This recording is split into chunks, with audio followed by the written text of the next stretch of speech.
Hi everyone, Edwin here. Welcome to my channel, Pretty Green Vinyl Guy.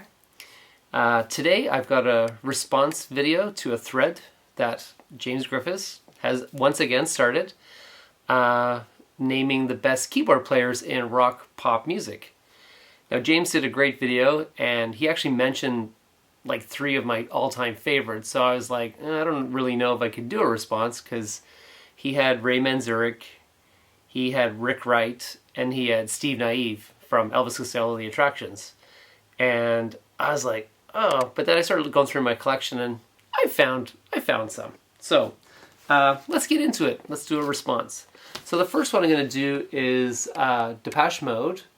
So Martin Gore, who basically writes all the music.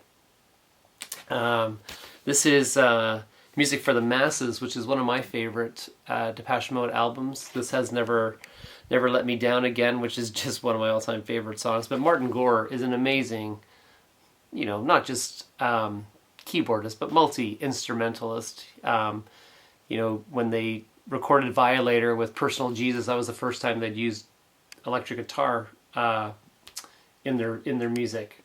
So prior to that, they were all keyboards. So yeah, Music for the Masses, Martin Gore, Depeche Mode. The Specials, Jerry Dammers, who again wrote most of the music for the Specials, but his organ playing is, there would be no Specials without his signature sound. You think of Ghost Town and A Message to You. Oh well, that's more bassy maybe, but it's just so good. So many great songs, and you just think of him right away when you think of the Specials. And then a guy that probably might not get any talk is this guy right here, Mick Talbot. He is an amazing keyboard player, so good that Paul Weller broke up the Jam to form the Style Council with him. And you think of, all the great, again, organ sounds, piano sounds on the Style Council songs, Walls Come Tumbling Down. So good. So good. Yeah, Mick Talbot. He was also in Dexy's Midnight Runner, so you think of some of the great piano playing in that band. And then you really couldn't talk about keyboardists without talking about Rod Argent from the Zombies. This guy's incredible. He still is. If you watch on YouTube the Zombies being inducted into the Hall of Fame last year, oh my god, he steals the show. People in the audience were just like, who is this guy? He's a phenomenal keyboardist. And the Zombies, yeah, again, there would be no Zombies without that sound of Rod Argent. Amazing. And in this next band, they have not one but 2 amazing keyboardists. Supertramp. Roger Hodgson and Rick Davies. Phenomenal. Both of them. Again, define the sound of Supertramp. If you watch, again, on YouTube, any old concerts with Supertramp, and sometimes they're both playing keyboards. I know Roger Hodgson also plays guitar, but and Rick Davies was just, I'm pretty sure, just played piano. But yeah, you think of the sounds of Supertramp, the Logical Song. Yeah, just incredible. Good stuff. Now this next artist, I've talked about her before because I saw her at the Royal Albert Hall, so I'm not going to go into a lot of detail, but Tori Amos, now she can play. She's phenomenal live, and she's one of my favorites for sure. If you get a chance to see her live, highly recommend it.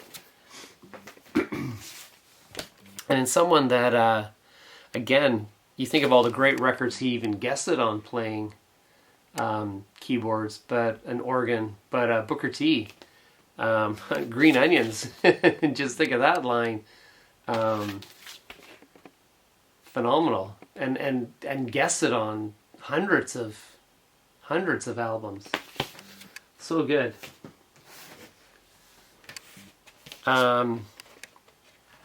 Sparks. What's his name? John? Of course, this is all in Japanese because I have the Japanese version of Propaganda. Got to be one of the greatest album covers of all time.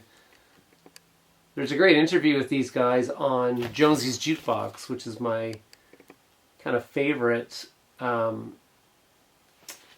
channel right now. Steve Jones was the guitarist for the Sex Pistols, if you don't know, but he has a radio show in LA called Jonesy's Jukebox.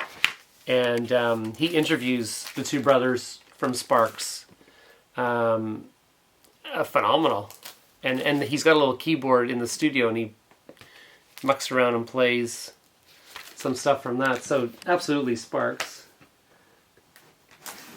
And then probably one of the, when you think of keyboards, probably one of the greatest players, Keith Emerson. Emerson, Lake and Palmer. Actually, this Keith Emerson solo album, or with the Nice, I was actually in a record store one day, and this was playing, and I didn't know who it was, and I actually had to buy it. I was like, who is that, and what is that? And yeah, so he's fantastic. So yeah, Emerson, Lake and Palmer. Keith Emerson. And then my last one, I'm going to show the David Bowie Hunky Dory, because this has Life on Mars on it, and Rick Wakeman from Yes plays keyboards on this. He played on so many albums. You know, Morning is Broken, Cat Stevens, the piano on that is Rick Wakeman. Many Bowie songs from this era, but certainly Life on Mars was just phenomenal. And all his great work with Yes. So definitely Rick Wakeman. And again, he's a great interview. If you've ever seen Rick Wakeman interviewed, he's hilarious. And he's on Jonesy's Jukebox. Some of the guys from Yes are in the studio. So yeah, so there's 10, 11, I guess, if you count Supertramp being 2. And yeah, there you go, guys. James, thanks for another great inspiring thread. And stay well, everybody. Bye now.